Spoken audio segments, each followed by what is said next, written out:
I've decided to start working with a business coach. It's pretty expensive, but I'm hoping this will turn out to be a good business investment. I've had kind of an introductory meeting last month, which proved super valuable, and I had a lot of takeaways and things to think about since then. And today is the first actually official meeting, and so I'm heading there right now, and I'm actually pretty excited.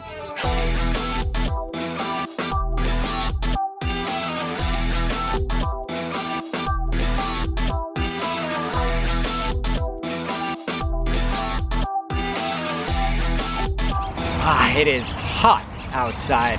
That was a really great meeting. It's actually just eating lunch with somebody who is much smarter and experienced than you, and that you can, brainstorm with and kind of raise questions. And I think that a lot of people, or not a lot, but some people are lucky enough to have kind of mentors, which are people that they know or work with, that they can learn from or consult with.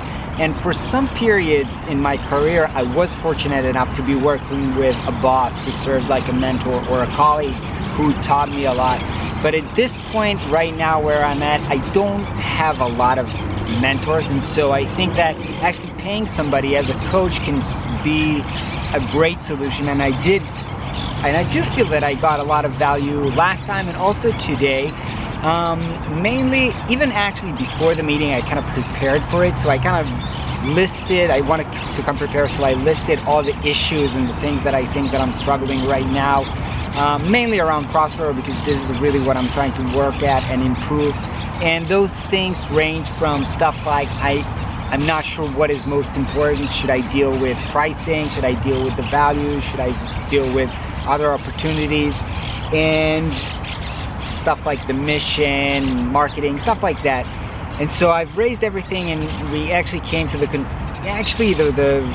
conversation led to talking a lot about the pricing. And actually he gave me a really good insight, which is he kind of asked me, what do you think would be the best for your users? And my answer was that I think the best for my users would be to not pay unless they need a proposal, because everybody hates subscriptions and nobody wants that. And if people can avoid that, I'm sure that that's what my users would like.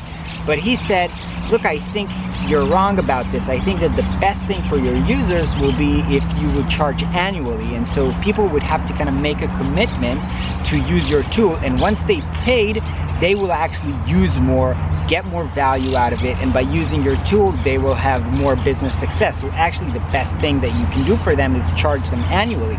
And that's something that I actually did not think about. That's a new perspective for me, which is funny because when it comes to my freelance life, I always advocate taking a big down payment, because it gets the client to be really invested in the project, and once they've paid you already a lot of money, they wouldn't want to discontinue the project, or just kind of like, they will be much more invested in making the project a success.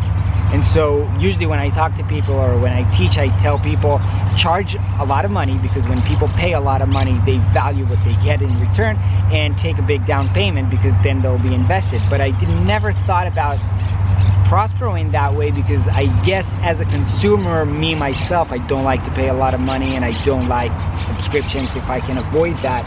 But it's a good thing to always kind of distinguish between what people want in the kind of rational way and what will actually benefit them, and that's not always the same thing. So I think that's a great insight from today's session, and we're gonna do this monthly, so next one is in about a month, but I'm really enjoying this. I think this is very helpful. Anyway, heading to the office to get some work done, but first, I actually lost my wedding ring back when I was in Thailand in November, so I'm without a wedding ring for like almost a year now. I'm gonna go try to get myself a new wedding ring.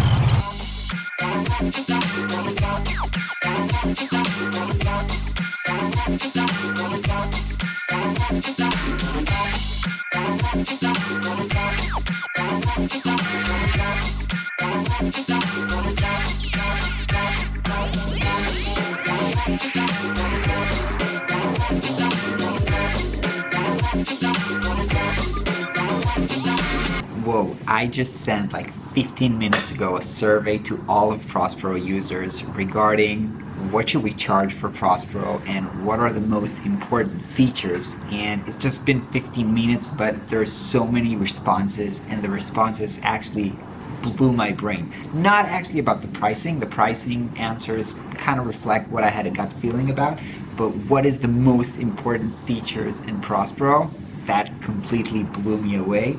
I'm not going to share that with you right now. I'm probably going to think about this and discuss this in a further video, but it's just mind-blowing. I'm so excited.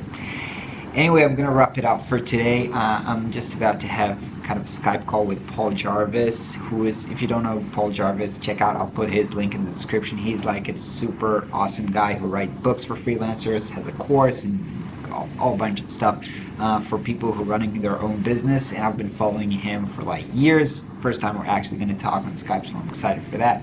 Hope you guys have a great day, and I'll catch you tomorrow.